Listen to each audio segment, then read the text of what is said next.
What do men want?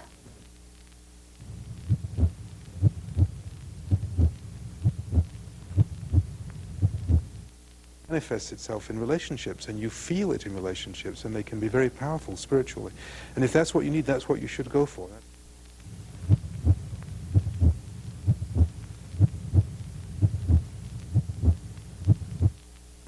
And she said, oh, I'm going to go do a sweat lodge this evening. And I begged her to take me along, and that was about 6 years ago.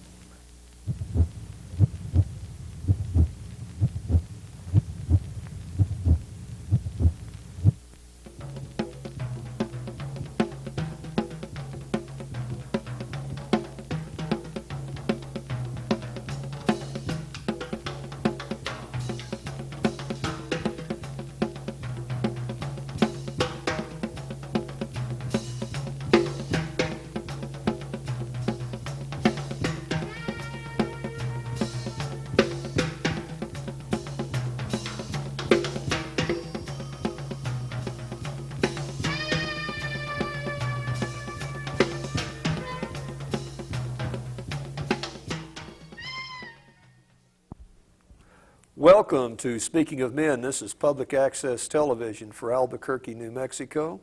I'm Mike Rivas. I'm your host, and we're speaking today with our producer, Mike Kruchoski.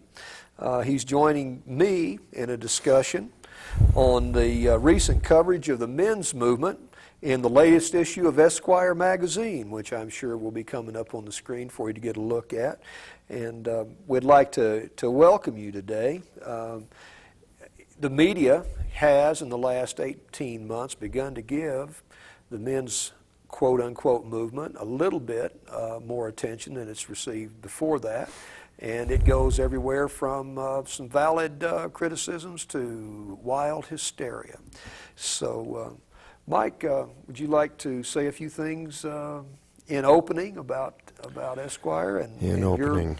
Well, I would say that I haven't read Esquire for at least 5 years, and the only reason I knew that this was in Esquire this month is because you told me. Mm-hmm. So that tells you where my mindset is at right now. Mm-hmm. I don't know. I think basically they missed the mainstream of the men's movement. Well, I read Esquire magazine because the one thing they do is they make an attempt to put some good modern fiction in there. I don't always agree with their editorial stance, but they do make an attempt to get some good modern writing, short stories. They do a book a year that just usually for summer reading, in which they run a series of short stories that I think are as good as anything in the United States. But this attempt, Wild Men and Wimps, barely contained and covered the sneer with which they approached the subject. They actually sent someone underground instead of up front into some sort of a men's weekend. They purported to have an interview with Robert Bly when in fact Robert refused to be interviewed, so they made a lot of disparaging generalizations about what he had to say, and rather than asking men what they might feel was happening in the movement, they took 1, 2, 3, 4, 5, 6, 7, 8, 9, 18 women who were anywhere from complete airheads to serious feminists, and gave them a format. Whack. Gave them a whack at discussing what's happening with the men's movement. So you and I decided that we had 30 minutes to kill. We would sit down and talk about the program. So, well, like I said, I think they missed the mainstream of the men's movement, and despite the article by Charles Gaines on Bly, which his article is at least an attempt to characterize the men's movement, but he does it everything in terms of Robert Bly's writings and the mytho-poetic movement. Well, from the very first page of this special on the men's issues and men's movement, I thought they were way off base. Their choice of photos portrays only the weird in the men's movement, and There certainly are some weird things going on in the men's movement, but there are a lot of other real valid things going on too. For instance, they have a picture of a man hugging a tree, or a man up to his ears in duckweed in a pond. If they wanted to touch on the mainstream of the men's movement, why didn't they show a picture of a man hugging his child, or a father up to his elbows in diapers? Because those things, in my opinion, are what are the mainstream issues in the men's movement. For instance, I don't go out and wander through the swamps with my kids, but every evening I take both of them into the shower and the bath to, just an evening time to relax.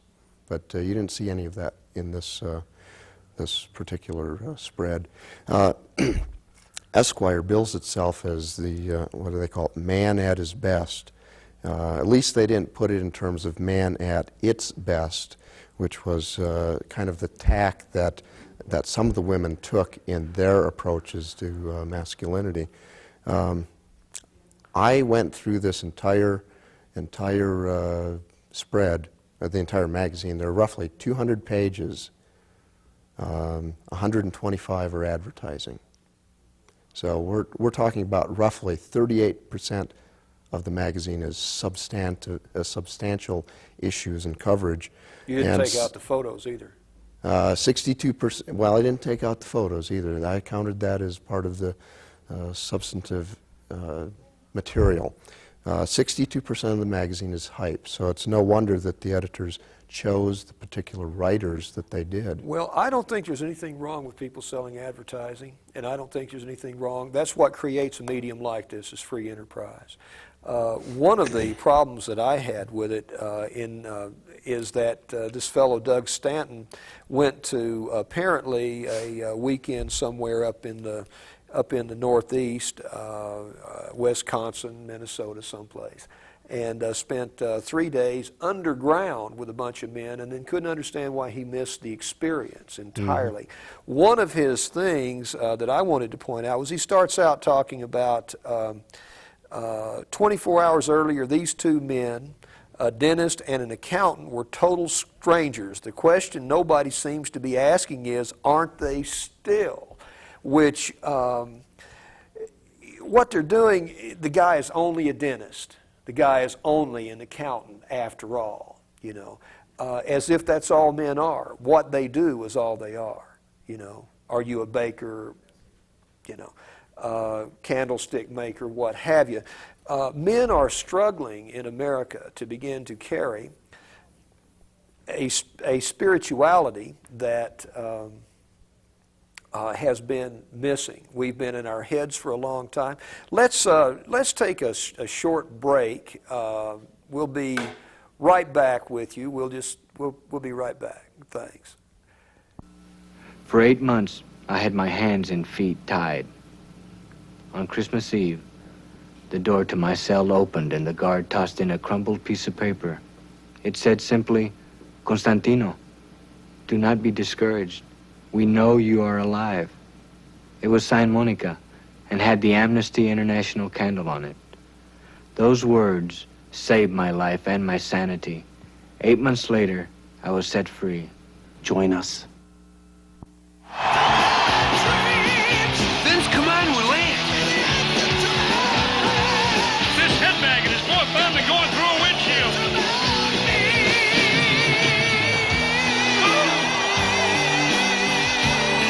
Good night from Iron Maiden. Drive home safe. Remember to strap yourselves in with your safety belts. You don't want to end up like Eddie. Belt up. Don't be a dummy. Welcome back to Speaking of Men. This is Public Access Television from Albuquerque, New Mexico. I'm your host, Mike Rivas. This is our producer, Michael Kruchoski, and we're speaking about the current issue of Esquire magazine, which basically does its best to bash the men's movement. And the point I was making before our last break was that that men are a lot more than the jobs they do. Men are a lot more than work objects, and they're a lot more than just an accountant or just a dentist. Men are fathers, they're lovers, they're stewards of their nation. They are political beings who have helped create America and the world that we live in. As I mentioned earlier, I was the sneer in this entire magazine is just thinly veiled. There was they just went into it with an attitude that we were all off the deep end and kind of in na-na land, and it's completely missed any valid issues.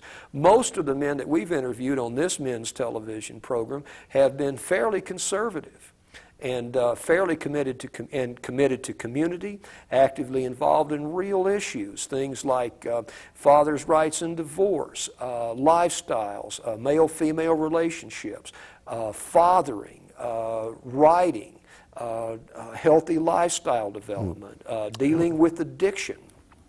And the environment. Environment. Yeah. Well, that Keystone article called Inward Ho by Doug Stanton really capitalizes on the current trends toward sensationalism in coverage of men's issues. I see, or I perceive, two twin trends. One of them is the ridicule of men's issues and men's movement and stories about wimps, and the other is the exploitation and the use of wild men in advertising, like the ad that they had for frozen pies. I think you mentioned that several months ago, where the wife comes home and the husband's baked a frozen pie and she says, "Oh, you wild man, you." I mean, it's capitalizing on exploiting the men's movement for personal gain. I found this article offensive in the sense that just in terms of the language that was used. He talks about the men's movement seems mostly a therapeutic circus for moneyed fellows.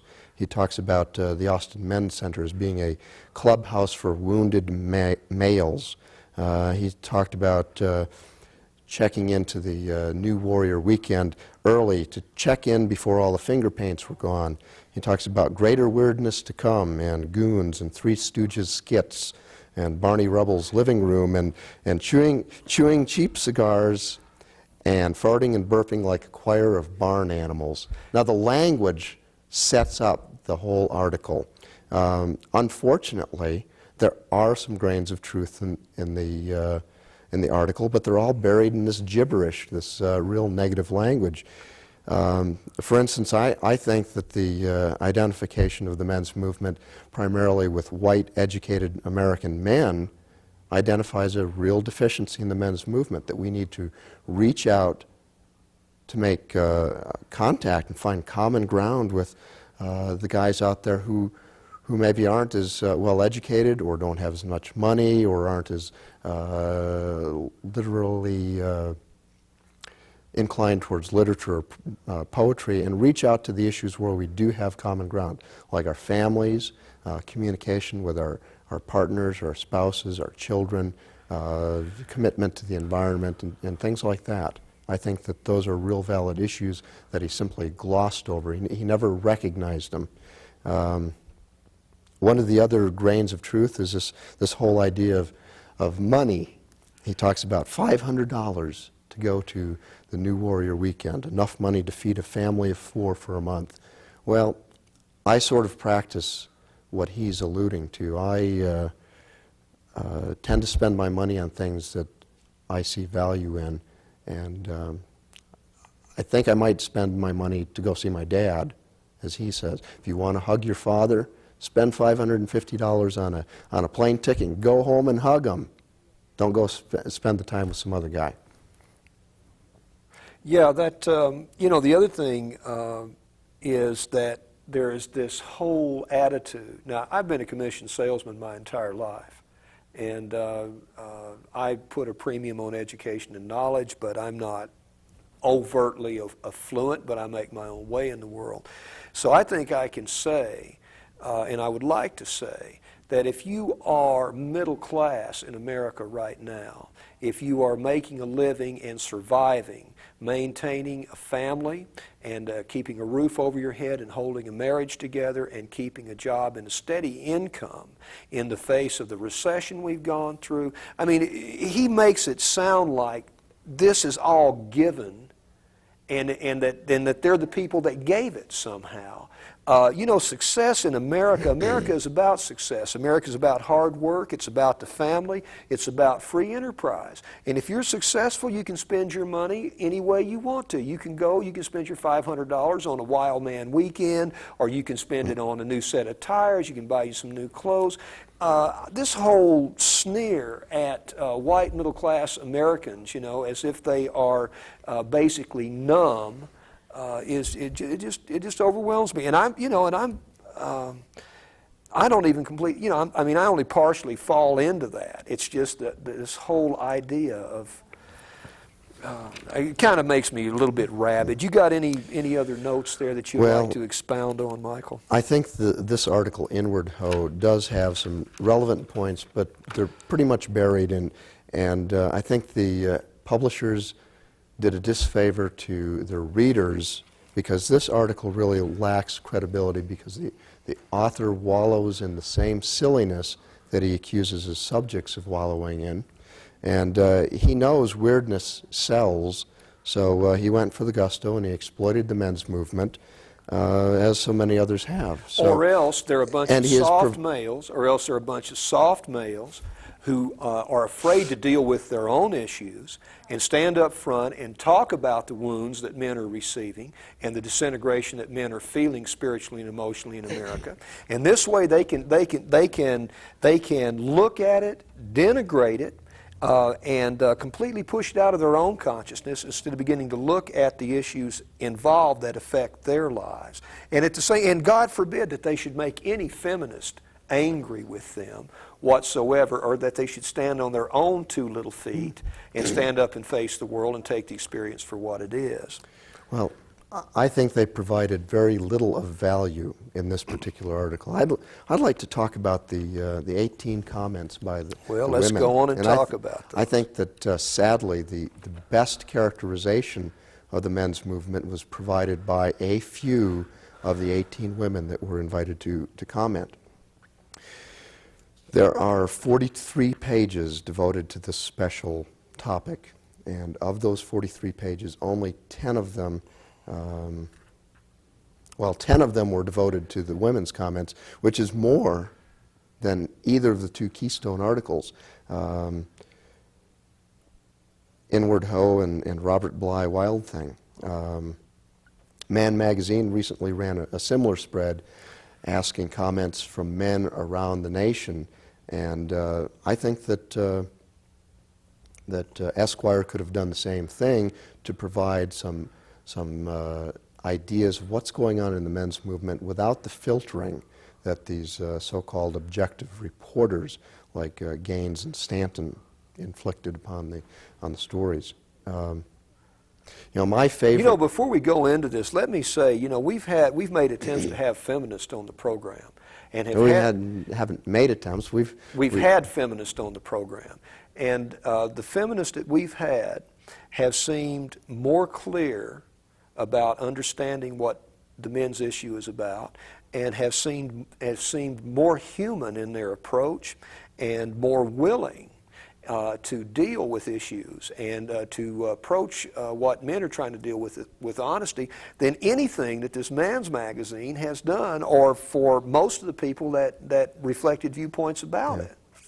I just wanted to say that there's some feminists out there that definitely need to be heard. I was quite impressed with what I heard Mary Morrell say, and that show has been delayed. It's going to be following this show by a couple of weeks. So the viewers who are interested in hearing what the feminists say, or a feminist has said about the men's movement, can watch that in, I guess, about 3 or 4 weeks. My favorite of these 18 short pieces was the one called, it starts out, Damage Assessment Time, by Catherine Dunn, author of Geek Love. Now, I was originally put off by the title of her work, Geek Love, but I thought that her presentation was the most objective, despite its tongue-in-teeth approach. Her opening questions are an accurate assessment of the current state of affairs. I think she touches on both the prejudices that men face and the one-sided analysis that we've been offered of women's plight. She characterizes men into 5 groups, and without going through all of them, she says, number 5, them as are pissed off and thinking about actual equality. What does she say about that? She says, this is the group that's the most dangerous. And I consider myself to be part of that group. She takes her analysis beyond the disenfranchised dads and takes a look at the new group starting to take a look at the bigger picture. For instance, the question that men often ask, why doesn't the society consider my life as a man as valuable as the life of a woman? Now, I know a lot of women would argue with that assessment, but I think she's right on. And I think she has her finger on the pulse of the men's movement, and I applaud her. Okay. We're going to take a short break, and hope you'll stay with us. We'll be back in about a minute or two. We'll be right back.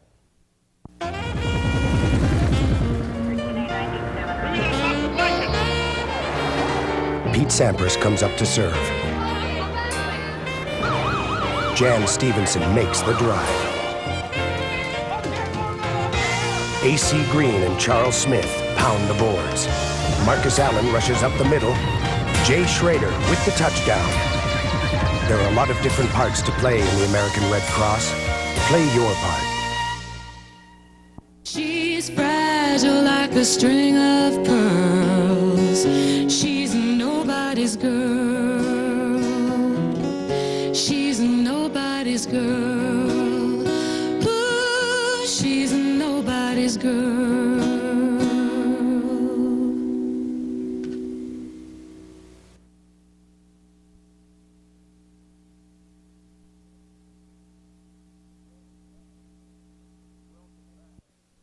Welcome back to Speaking of Men. This is Public Access Television coming to you from Albuquerque, New Mexico. I'm your host, Mike Rivas. Our discussion today is about the current Esquire article on men, and I'm speaking with our producer, Michael Kruchoski. Mike, you said you had some other comments during the break that you had prepared that you would like to make, and why don't you do that?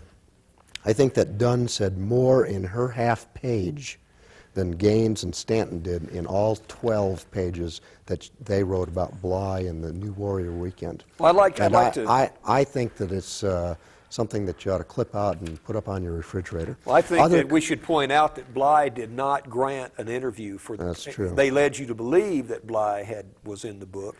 Robert didn't say anything. Well, what about some of the other commentaries in the among the women? I think there are 2 typical reactions. One of them by Naomi Wolf, author of The Beauty Myth, repeats the age-old admonition to men, pay up.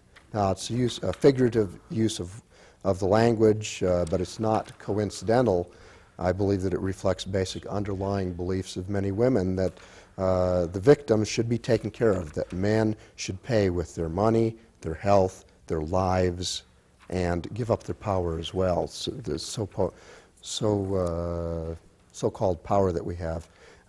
She closes with a crushing couple of words. Welcome to the human race, speaking to the men. Welcome to the human race. It's really surprising how damaging 5 words can be. And then she wonders why men are half distrustful of women.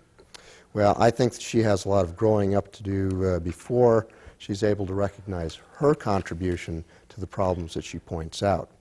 Now, Tammy Bruce, on the other hand, president of the Los Angeles chapter of NOW, repeats the men as animals stereotype, though through some subtle language. The most objectionable tactic, in my view, is to dismiss any opposing view. And she talks about the populace that lives in fear of male violence in the street, and presumably only women fear violence, and only men commit violence. That's part of the message.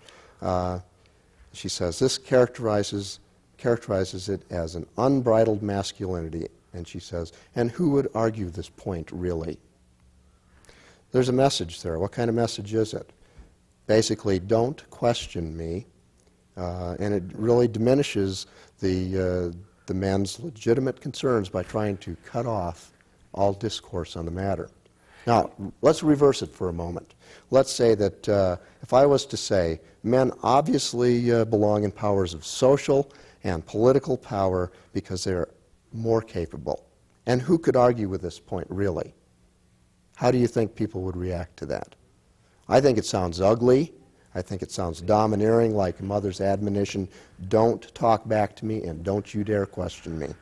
I think the women who give us messages like this need to take a close look at their own language use to avoid sending the hidden contradictory messages. Let me say something here real quick. We're getting down to the end of the program. Michael, it's obvious that men in America today have received a wound, and that there is something out of balance somewhere in us that we're trying to right. I think that it is up to each man to begin a personal quest of rediscovery of themselves and their own potentials. It doesn't matter what men say, what women say. It is what the individual is doing to make themselves more human, more loving, more capable.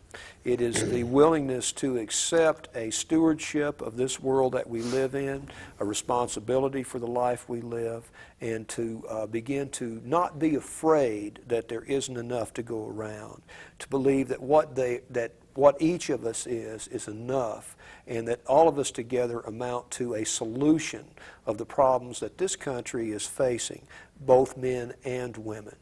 And I think that if each person would try to remove a certain amount of this kind of hysteria and media hype and begin to look at the real issues of the man, woman, the child, and the hearth that are affecting all of us, because that's where the damage is right now, is the damage of the child. So I want to wrap it up. We're down to our, it's the damaged child not only within us, but the children coming up that are looking to both men and women for solutions and answers. So, God damn it, let's grow up a little bit and just be human beings to one another.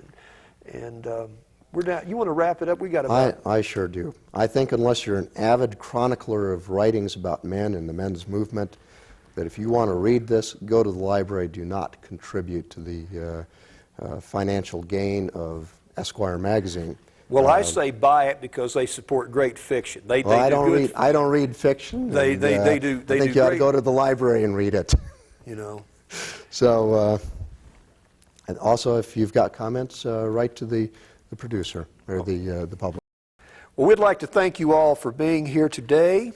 This has been Speaking of Men, Public Access Television from Albuquerque, New Mexico, and stand if you can, run if you have to, but don't quit. Join us again. Bye-bye.